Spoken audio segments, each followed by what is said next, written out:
Hello everybody.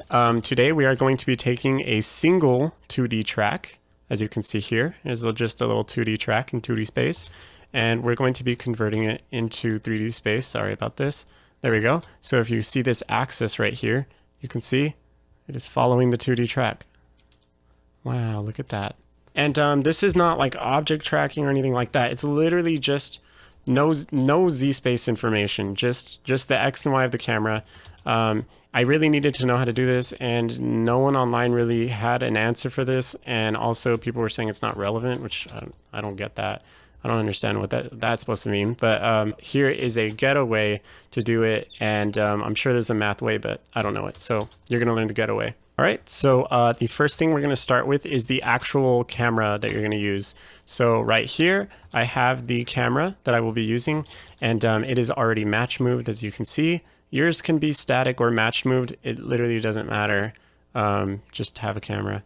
So here is my match moved camera, and that's good to go. So now what we're going to want to do is to create an axis. So I'm going to go ahead and make an axis right here.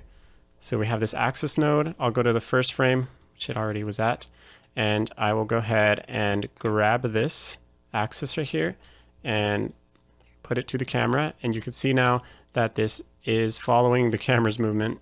Yay. Okay, so now what we're going to want to do is to get the information, the 2D track information.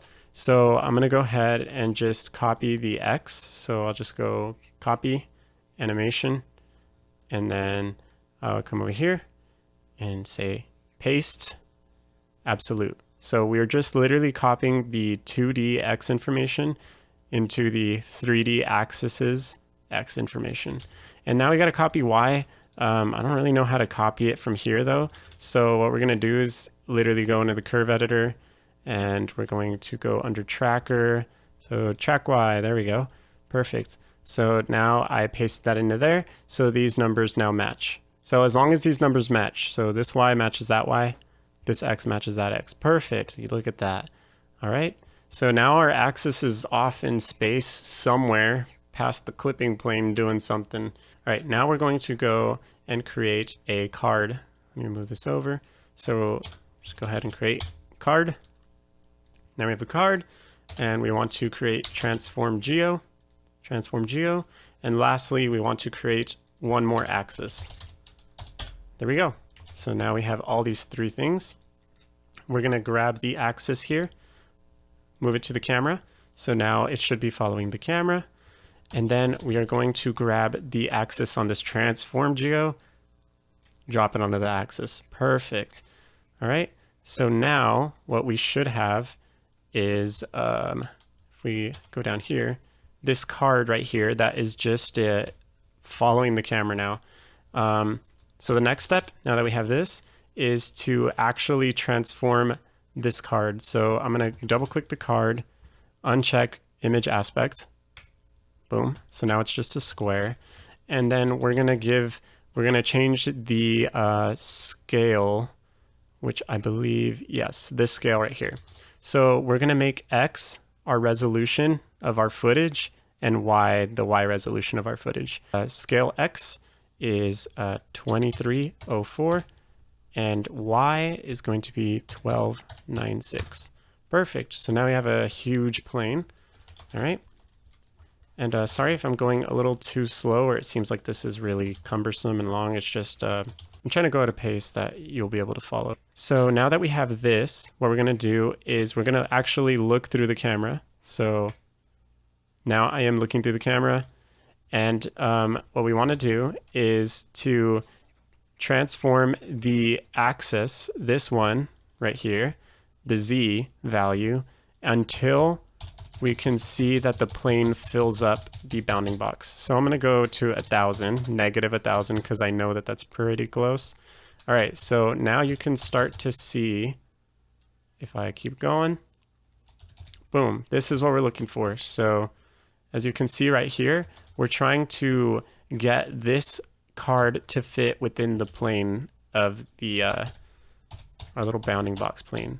So I'm just going to keep scaling this until it fits into this bounding box. So I'm going to keep zooming in, changing these values. till we get something pretty close. Keep zooming in. All right, that's pretty close already. All right, and that seems close enough to me. All right, so now you can see that it is filling the space right here, and this is the z value that we get from it. We're gonna put this z value right here that we just created. We're gonna copy it. So I copied it, and we're gonna paste it to this one over here, the one that actually has our 2D data. So we do this. Boom. All right, so now this is what we get. So you can see that the axis is over here and it's not down here like it should be. All right, so that's where we're gonna do this last step here, which is to add a position node. So I'm gonna add a position node like this, and we're just gonna use this position node to offset this. So we're basically gonna move it where it needs to go by using this here. So that's all that that's doing. All right, so what I'm gonna do is grab the axis and grab the position like that, and we're gonna change the x, we're gonna add expression. All right, so we have curve, we're gonna do space plus space, and then we're gonna copy the links like that. Boom. I'm gonna get rid of bracket. Perfect. So now we're gonna get this. I'm gonna hit OK, and we're gonna do the same for y. So I'm gonna add expression, space plus space, and then we're gonna copy the links for the y. Copy links, paste, and then delete these little brackety things. They're not called brackets. I can't remember what they're called. Okay. Hit OK. So now what we'll be able to do is move the axis. So if I change this number, you can see the axis is now moving, and I'm gonna go ahead and just deactivate the card so we can see this axis now. And yeah, so now we can see that. So what I'm gonna do is actually add a scan line in here. And the reason why is so that this, I'll show you right now. First, let me make a scene real quick. And I'm gonna connect everything to it. Like so. Yeah, that's good enough. All right, so we have our object and then our camera. And I'm adding the scan line because you can see it says 1080, but that's not actually the format. I'm gonna drag this to our footage. There we go. So now it says halo shot undistorted, which is our actual resolution. Okay. So now I should be able to manipulate this. So we're gonna go ahead and go back to position, and we're basically wanting to move this to where it belongs. So I'm gonna go ahead and look at our track. All right, so all I had to do was go into 2D space, look at scanline render and axis. Okay, there we go. So now we'll go ahead and move this to where it belongs. So position down here.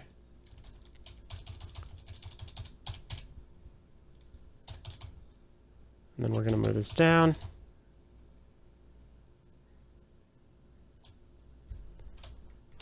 Like so. And there you can see it. So we're just gonna try and match this. And I'm sure there's like some math thing to do here. I don't know it. Okay, so if you know it, do that. Be better, be smarter, be faster, whatever. Okay. That is getting closer. Okay, we're like almost there. That is, you know what? That's good enough. Okay. So now the axis, as you will see, is following the track exactly. So if you see it right here, you now have a track that is working. Yeah. So pat yourself on the back because you just did it, and that was a lot of work. There is one more thing that I do need to tell you, and that is that if you want to change how far this axis is away, because right now it is this far away from the camera, which is very far. But if you want it to change how far it is without changing its like place in the camera. Add a transform geo, like so. And I'm just adding it after the scene. Okay. So let's go to the 3D default. Yes, like this. All right, so I added a transform geo. I'm gonna go to the first frame right here. And then I am going to copy the position of the camera. So I'm gonna go translate, copy, values. All right, and then we're gonna go to the transform geo. All right, and then I'm gonna go here, go do pivot, paste, absolute. And now what'll happen is if you change the scale